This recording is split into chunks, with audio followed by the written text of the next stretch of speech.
ओम नमो भगवते वासुदेवाय। नमस्कार दोस्तों, स्वागत है आपका अपने चैनल हिंदू पर टीवी पर।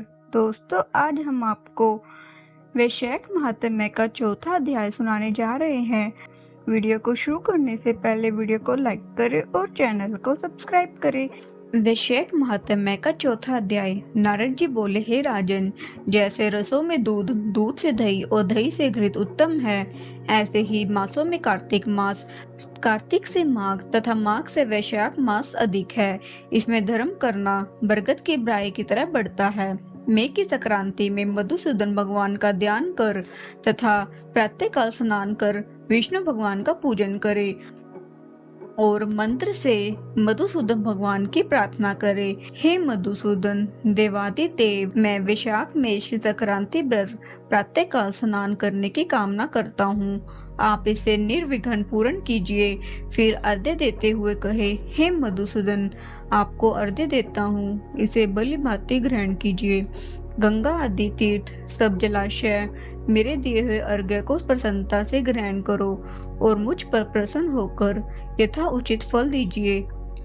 फिर वस्त्र पहनकर आह्निक कर्मों को पूरा करे, फूलों से भगवान का पूजन करे। विष्णु भगवान के वैशाख मास संबंधी कथा सुनने से वह कोटि जन्म के संचित पापों से छूटकर मोक्ष पाता है। पृथ्वी, स्वर्ग और पाताल कहीं भी दुख नहीं होता है, कभी गर्भ में नहीं आता है और ना कभी माता का दूध पीता है। वैशाख मास में जो तेल मलना, दिन में सोना, कांसे के बर्तन में भोजन, खाट पर सोना, घर में स्नान, निषिद्ध भोजन, दोबारा भोजन, रात्रि काल में भोजन करता है और उत्तम उत्तम कथा नहीं सुनता, न किसी तीर्थ पर जाकर स्नान करता, न दान देता है, वह नरक में जाता है और चंडाल योनि को प्राप्त होता है। उसे कुत्ते की योनि 100 वर्ष तक प्राप्त होती है, फिर गधे व खच्चर की योनि प्राप्त कर नरकगामी होता है। 1000 ब्राह्मणों की हत्या का पाप किसी तरह दूर हो जाता है, परंतु वैशाख मास में स्नान आदि न करने से उसका पाप कभी दूर नहीं होता। वैशाख मास में नियम पूर्वक कमल के पत्तों पर भोजन करने से सब पापों से निवृत्त होकर विष्णु लोक में जाता है। वैशाख मास में दोपहर के समय मार्ग चलकर अपने घर पर आए हुए या थके हुए ब्राह्मण को सुंदर आसन देकर जो चरणों को दबाता है और चरणों को अपने मस्तक पर छिड़कता है, के सब बंधन कट जाते हैं। उसे गंगा आदि संपूर्ण तीर्थों में स्नान करने के बराबर फल निश्चय ही मिलता है। वैशाख मास में अन्न दान व जल दान न करने से पाप और दुख कभी दूर नहीं होते। प्रातः काल सूर्योदय होने पर सागर से मिलने वाली सप्त गंगा, जानवी, वृद्ध गंगा, कालिंदी, सरस्वती, कावेरी, नर्मदा और वेणी में स्नान करके विष्णु भगवान में मन लगाने से 7 जन्म के संचित पाप शीघ्र नष्ट हो जाते हैं। वैशाख के महीने में बावड़ी में स्नान करने या घर से अलग अप्राकृतिक गौ के चरण के रखने की जगह के समान जल भरा हो तो उसमें भी स्नान करने से, हे राजन, बड़े बड़े पाप दूर हो जाते हैं। जो कोई धन संपन्न हो अथवा दरिद्री या पराधीन हो, उसे जो वस्तु मिल जाए वह ब्राह्मण को दान देना उचित है। कंदमूल, फल, शाक, नमक, गुड़, बेर, पत्र और जल, छाछ, जो वस्तु दान की जाएगी अपरिवर्तित होती जाएगी। दान न करने से दरिद्रता आती है, दरिद्री होने से पाप किया जाता है, पाप करने से नरक मिलता है। इसलिए सुख की इच्छा करने वाले को अवश्य दान करना चाहिए। कोई बड़ा मकान अच्छा, सुंदर और सब सामग्रियों से शोभ्यमान हो, मगर उस पर छत न हो तो शोभा नहीं पाता। जैसे दया न होने पर सब गुण व्यर्थ है, जैसे उत्तम शाक भी बिना नमक के स्वादिष्ट नहीं लगता, जैसे कोई कुरूपवती स्त्री श्रृंगार होने पर भी अच्छी नहीं लगती, ऐसे ही वैशाख मास में जो धर्म, कर्म या स्नान आदि नहीं करता, उसका किया सब वृथा है। वैशाख मास में तीर्थ यात्रा, जप, ज्ञान, यज्ञ और होम आदि का फल भी अधिक होता है और तुरंत फल मिलता है। मधुसूदन भगवान इसके देव है। जिसने किसी प्रकार भी वैशाख मास में मधुसूदन भगवान का पूजन नहीं किया, वह मूढ़ बुद्धि शुक्र की योनि पाता है। जो तुलसी दल से वैशाख मास में मधुसूदन भगवान की पूजा करता है, वह सार्वभौम राजा हो कोटि जन्म तक अनेक सुख भोगता है, फिर अपनी करोड़ कुल को लेकर विष्णु की सायुज्य मुक्ति को पाता है। इस तरह वैशाख महात्म्य का चौथा अध्याय समाप्त हुआ। जय विष्णु भगवान की जय। वैशाख महात्म्य का 5वां अध्याय।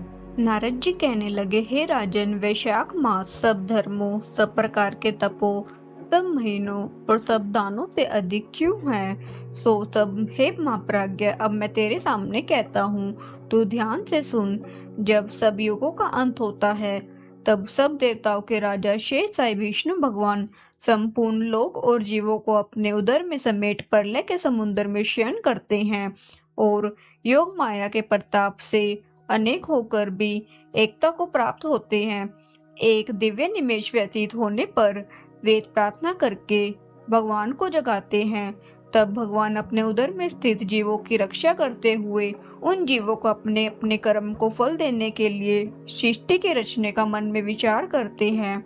तब विष्णु भगवान की नाभि से त्रिलोकी का आधार स्वरूप वर्ण में कमल उत्पन्न होता है।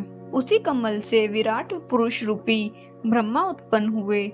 फिर भगवान ने उस विराट पुरुष में 14 भुवन उत्पन्न किए, जिनके भिन्न भिन्न कर्म और आर्षीय है। तत्पश्चात वर्णाश्रम के विभाग कर धर्म की कल्पना करते हुए चारों वेद, तंत्र, स्मृति, पुराण तथा इतिहास रचकर धर्म की रक्षा के निमित्त प्रवर्तक ऋषि प्रकट किए।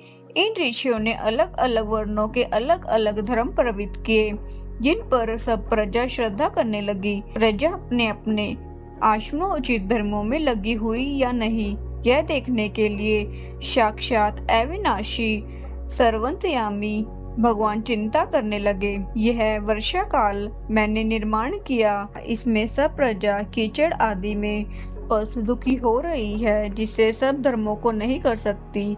यह देख क्रोध उत्पन्न होता है, मन प्रसन्न नहीं है। मेरे देखते कोई दुख नहीं पाए, अतएव उन्हें देखूं। शरद काल में सब खेती में लग रहे हैं, इससे पूर्ण रीति से धर्म नहीं कर सकते। कोई पके फल की अपेक्षा कर रहे हैं, कोई वर्षा से पीड़ित है, कोई शीत से दुखी है, अतएव धर्म नहीं करते हैं। इन्हें देख मुझे शेष उत्पन्न होता है, उनकी उल्टी गति देखकर मुझे संतोष नहीं। हेमंत ऋतु में सर्दी के मारे कोई प्रातः काल नहीं उठता, सूर्योदय से पहले न उठते देख मुझे क्रोध उत्पन्न होता है। शिशिर ऋतु में भी प्रातः काल के समय शीत से पीड़ित रहते हैं तथा फसल पक जाने की प्रतीक्षा करते हैं।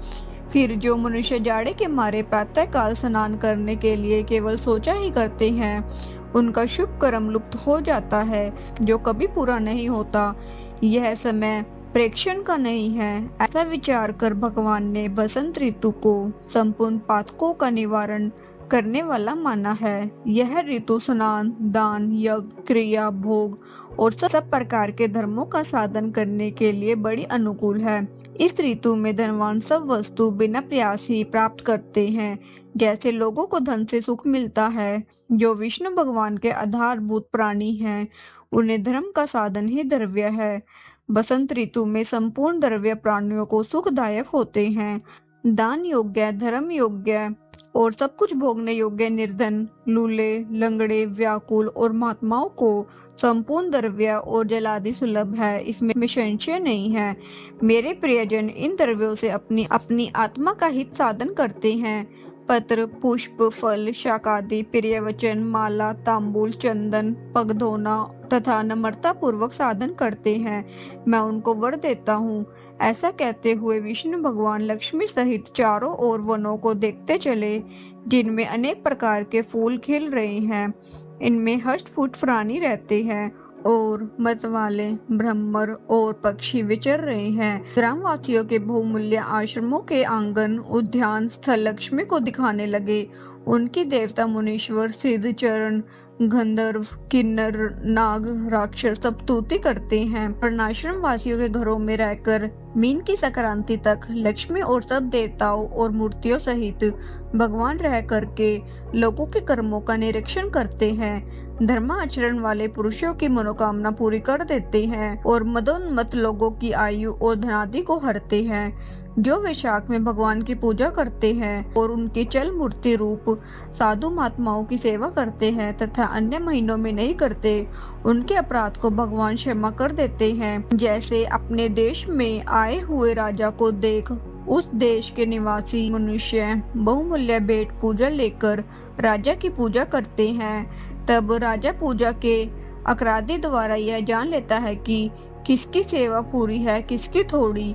उचित सेवा होने पर प्रसन्न होकर निश्चय ही उसे मनवांछित फल देता है। जिसकी पूजा सेवा ठीक नहीं उन्हें दंड देता है। ऐसे ही भगवान विष्णु वैशाख मास में जो अच्छी रीति से पूजा करते हैं उन्हें मनवांछित फल देते हैं और जो नहीं करते उनके धन आदि को हर लेते हैं।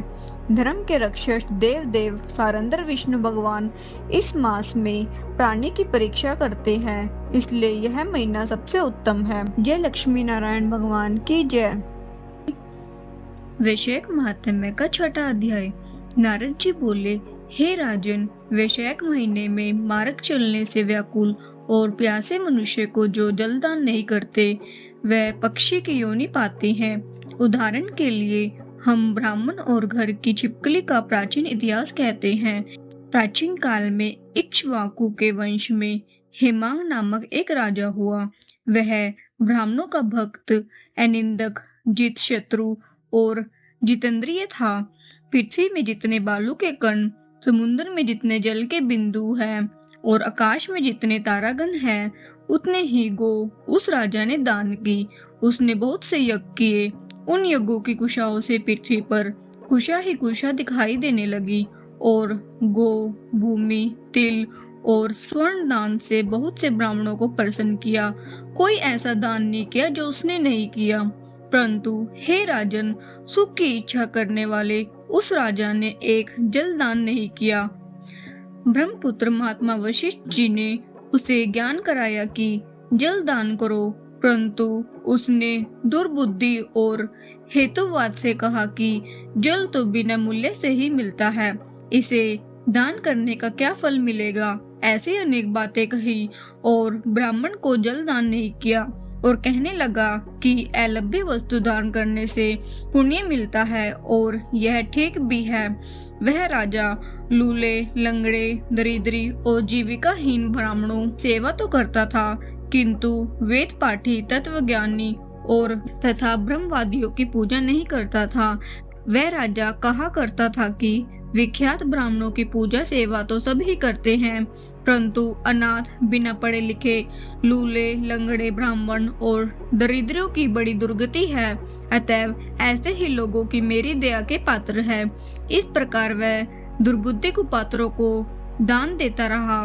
इस महादोष के कारण 3 जन्म तक उसे चातक की योनि मिली, फिर 1 जन्म गिद्ध बना और 7 जन्म तक कुत्ते की योनि में रहा। फिर हे राजन, वह राजा के घर छिपकली की योनि में जाकर रहा। उसका नाम श्रुति कीर्ति था और मिथिलापुरी का राजा था। छिपकली घर के दरवाजे की चौखट के ऊपर कीड़ों को भक्षण करती हुई 87 वर्ष तक वही रही। एक दिन दैवयोग से मुनियों में श्रेष्ठ श्रुति देवक नामक ऋषि दोपहर के बीच मार्ग से थके मिथिलापति के घर आए। ऋषि को देखकर राजा अत्यंत प्रसन्न होकर सहसा उठकर बड़े आदर सत्कार से मधु प्रकादि से पूजन कर चरण धोने लगा और चरणों को अपने मस्तक पर छिड़का। तब दैव योग से जल की एक बूंद छिपकली पर गिर पड़ी। जल की बूंद पड़ते ही उसे ज्ञान हो गया और नाना योनियों में दुखों से दुखित हो ब्राह्मण देवता से हाय हाय करने लगी। हे ब्राह्मण, मेरी रक्षा करो। एक छिपकली का ऐसा शब्द सुनकर ब्राह्मण को बड़ा आश्चर्य हुआ और वह कहने लगा, हे गोदा, तू कहाँ है? क्यों विलाप करता है? तेरी यह दशा कैसे हुई? तू देवता है कि कोई पुरुष है या कोई राजा है अथवा ब्राह्मण है? हे माँ भाग, तू कौन है? कह तो सही, मैं आज ही तेरा उद्धार करूंगा। ऋषि की ऐसी बात सुनकर वह राजा महामतिमान श्रुति देव से कहने लगा कि हे ब्राह्मण, मेरा जन्म इक्ष्वाकु कुल में हुआ था और मैं वेद शास्त्रों का पूर्ण ज्ञाता था। पृथ्वी में जितने रज के कण हैं जितने जल के बिंदु हैं, जितने आकाश में तारागण हैं, उतने ही गोदान मैंने की। मैंने सभी यज्ञ किए, वापी, कुएं और तालाब बनवाए, अनेकों दान किए और धर्म पूर्वक राज्य भी किया, तो भी मेरी ऐसी दुर्गति हुई और मुझे स्वर्ग न मिला। 3 जन्म तक मुझे चातक योनि मिली और 1 जन्म में गिद्ध हुआ, फिर 7 जन्म तक कुत्ते की योनि पाई। अभी यह राजा अपने चरणों तक को छिड़क रहा था, तब एक बूंद उछलकर मेरे ऊपर आ पड़ी। इसी के कारण मुझे पूर्व जन्म का स्मरण हो आया और मेरे सब पाप दूर हो गए। हे द्विजवर, 28 जन्म तक मुझे छिपकली की योनि भोगनी पड़ी। तरह तरह के दैवी सृष्टि दिखाई देती है, अतः अब मैं इन जन्मों से डरता हूँ। हे द्विज, मेरी यह दशा कैसे हुई, यह विस्तार से कहिए। यह सुनकर द्विज ने ज्ञान चक्षु द्वारा सब वृत्तांत जान लिया और कहने लगा, हे राजन, मैं तेरी इस बुरी योनि का कारण बताता हूँ, चित लगाकर सुन। तूने माधव भगवान के प्यारे वैशाख मास में जल दान नहीं किया। तूने जल को सुलभ समझकर यह निश्चय कर लिया कि यह बिना मूल्य का है, अतः मार्ग में चलने वाले और धूप से पीड़ित ब्राह्मणों को जल दान नहीं किया। साथ ही सुपात्रों को छोड़ कुपात्रों को दान किया। जलती हुई अग्नि को छोड़ क्या कोई राख में भी हवन करता है? पराय बताते हुए सुगंध आदि से युक्त कांटेदार वृक्षों का कोई भी पूजन नहीं करता। सब वृक्षों में पीपल की ही पूजा होती है। तुलसी को छोड़कर एरी का पूजन क्यों नहीं करते? पूज्यता के विषय में अनाथ की आवश्यकता नहीं है। लूले लंगड़े केवल दया के पात्र है, पूज्य नहीं। तपस्वी, ज्ञानी, वेद आदि शास्त्रों के ज्ञाता, ये विष्णु भगवान के स्वरूप है, अतः वे सदा पूज्य है। इनमें भी ज्ञानी ब्राह्मण सदैव ही विष्णु भगवान को अत्यंत प्यारे हैं। इसी कारण से ज्ञानी ही सदा पूज्यों में भी अधिक पूज्यतम है और साधु महात्माओं की अवज्ञा इस लोक और परलोक दोनों में दुखदायी है। महापुरुषों की सेवा ही धर्म, अर्थ, मोक्ष का कारण है। ऐसे ही करोड़ों अंधे जाति कर्तव्य को नहीं देखते। ऐसे मंद आश्रम के लोगों की संगति से कुछ नहीं मिलता। वैसे ही जल में तीर्थ और मिट्टी अथवा पत्थर के बने देवताओं से भी तत्काल कुछ लाभ नहीं होता। ये तो बहुत काल में पवित्र करते हैं, किंतु साधु महात्मा दर्शन से ही पवित्र कर देते हैं। साधु सेवा से कोई सुशिक्षित पुरुष दुखी नहीं होता। जैसे अमृत पान करने से जन्म, मरण, वृद्धावस्था आदि दुख नहीं देते। तूने जल दान नहीं किया, न साधुओं की सेवा की। हे इक्ष्वाकु नंदन, इसी से तेरी यह दुर्गति हुई है। वैशाख में जो मैंने पुण्य किया है, वह तेरी शांति के लिए तुझे दूंगा। इसके प्रताप से भूत, भविष्य और वर्तमान कर्मों के संस्कार दूर हो जाएंगे। ऐसा कह जल स्पर्श कर सर्वोत्तम पुण्य का फल दे दिया। इस तरह जब उस ब्राह्मण ने वैशाख में 1 दिन के स्नान का फल उसे दे दिया, तब उसके सब पाप दूर हो गए और छिपकली की योनि त्याग कर दिव्य विमान पर चढ़ दिव्य माला, वस्त्र और आभूषण पहन मिथिलापुरी के महल में सब प्राणियों को देखते देखते हाथ जोड़ परिक्रमा दे नमस्कार कर आज्ञा ले स्वर्ग को चल दिया। देवता लोग उसकी स्तुति करने लगे। वहां 10,000 वर्ष तक अनेक भोगों को भोग रही वह राजा इक्ष्वाकु के वंश में महाप्रभावशाली काकुत्स्थः नाम से पैदा हुआ और सप्त दीपवती पृथ्वी का पालन करता हुआ बड़ा ब्राह्मण, साधु सेवी, इंद्र का सखा और विष्णु का अंश हुआ। तब वशिष्ठ जी ने वैशाख मास में सब कर्तव्य धर्म सुनाए। दिन के करने से सब दुख दूर हो गए और दिव्य ज्ञान को पाकर विष्णु की सायुज्य मुक्ति को प्राप्त हुआ। इसलिए यह वैशाख संपूर्ण शुभ फलों को दाता है। इसमें जो मनुष्य यथोक्त धर्म करता है, उसकी आयु और यश बढ़ता है, पाप दूर हो जाते हैं, पुरुषार्थ चतुष्टय की प्राप्ति होती है और विष्णु भगवान प्रसन्न होते हैं। इसलिए ब्राह्मण, क्षत्रिय, वैश्य, शूद्र ये चारों वर्ण, ब्रह्मचारी, गृहस्थ, वानप्रस्थ और संन्यास चारों आश्रम वाले मनुष्य को वैशाख मास के कहे हुए कर्म करने चाहिए। वैशाख महात्म्य का 6वां अध्याय समाप्त हुआ। जय विष्णु भगवान की जय।